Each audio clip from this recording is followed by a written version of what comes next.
যদি কোনো উরুসের মধ্যে গাঁজা খায় ইডিতে ধরে গাছ বান্ধা রাখুন।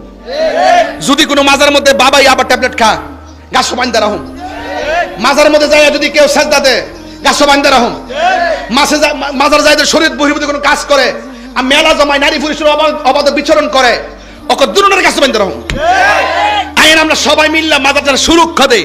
মাজারের সুরক্ষা না দিয়া আপনি মাজার আগুন ধরাই দিবেন, বাইরে জুতা লইয়া মেহরাবের উপরে উঠা কুরআন শুরু করবেন, মন্দির পাহারা দেন, আল্লাহর ওজনে মাজার ভাঙেন। বাজান আমার রাগ বেশি, আমার বাইতে বুঝাইছে চিল্লেন না, আমি আসলে বাদ দালাইছি, আমার খুব সেদ বেশি, আমার খুব খারাপ লাগে বাজান। জানি না কেমনে এই দেশে যদি ওলি আল্লাহ না হইতো আমরা অবস্থাটা কি তৈরিলে? হ্যাঁ 360 আউলিয়া কি বংশ লয়ে আইছে এই দেশে? বংশ লয়ে আইছে? এই ভারতীয় উপমহাদেশে ইসলাম আসছে ওলি আল্লাহর মাধ্যমে। তো ওই ওলি আল্লাহর মাজার ভাঙ্গা সমান করে আপনি কইতাছেন শিরিক মুক্ত, বন্ড মুক্ত, শিরিক মুক্ত। মাজার বাংলে শিরিক মুক্ত হয়ে যাবো গা? আপনি মাজার বাংলো কি গাঞ্জা খাওয়া বন্ধ হয়ে যাবো গা? আপনি দেখতেছেন যে ওই মাজারের মধ্যে কেডা লম্বা চুলমুল লাগায় কোনাত গিয়া কি তাকাইতেছে না খাইতেছে ইডি দেখতেছেন। আর বাংলাদেশের ভিতরে যে বহুত এই গডফাদাররা বাবার ইয়াবার চালান কারবারের যে গডফাদাররা ব্যবসা করতেছে, হিট যাইতেরেন না, কেসিনোতে যাইতেরেন না, মদের বারের হেন যাইতেরেন না, সিনেমা হলে যাইতেরেন না, কত জায়গা দিয়ে কত সামাজিক কাজ চলতেছে, পুঁতিতালে যাইতেরেন না, হিডি দিয়ে যান না। ওলি আল্লাহর দিকে এত এত সমস্যা কি লেগা? ও বুঝতে পারছি ওলি আল্লাহদেরকে আপনারা দুশ্মন মনে হয়, তবে মনে রাখেন ওলি আল্লাহর বিরুদ্ধে গেলে খোদার গজব আসমান থেকে নামবো।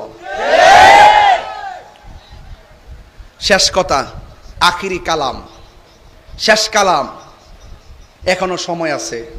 আজকে থেকে সামনে ওলি আল্লাহর মাজার ভাঙ্গার দুঃসাহস করবেন না। আর প্রত্যেকটা ওলি আল্লাহর দরবারে যে খাদেমরা আছেন, আমি খাদেমদেরকে পরিষ্কার করে বলে দিয়া যাই, আপনারা আগামীকালই কমিটি করুন। মাজার নেশামুক্ত, ইয়াবামুক্ত, অসামাজিক কার্যক্রম মুক্ত আপনি রেড জোন দিয়ে দেন যে এই মাজার জিয়ারতের জায়গা, এখানে এটা বন্ডামির জায়গা না। কথা বলেন ঠিক কিনা? মাজার জিয়ারতের জায়গা, সব কমিটির আপনার মাজার সুরক্ষা করেন। এখানে কোনো মৌলবি যায় মাজার ভাঙ্গে কোন লাগবে না, আমরা শিরিক মুক্ত করলাম, আমরা ঠিক করুন। এগুলো সুন্নিদের প্রতিষ্ঠান, কথা কোন ঠিক কিনা? সিরাজগঞ্জে ফাগলার মাজার ভাঙ্গে, আর ওই যে কিশোরগঞ্জের ফাগলা মসজিদে যে কোটি কোটি টেহা ইডিকু, হ্যাঁ ফাগলা নামে মসজিদের টেহা নিতে পারে, আর ফাগলার মাজার ভাঙ্গালা। হ্যাঁ যারা ইসলাম প্রচার করে মাজারে শুইছে, ওই মাজার ভাঙ্গে আপনারা কোন ইসলাম প্রচার করতে চান? আমার পরিষ্কার কথা হলো, আমি আপনি সবাই মিলে প্রত্যেকটা মাজারকে সুরক্ষা করব। মাজার ভেঙ্গে নয়, মাজার মেরামত করে এমন ভাবে আমরা চালাবো যেখানে অন্য কেউ কোনো অসামাজিক কাজ, শরীয়ত বহির্ভূত কোনো কাজ করতে না পারে।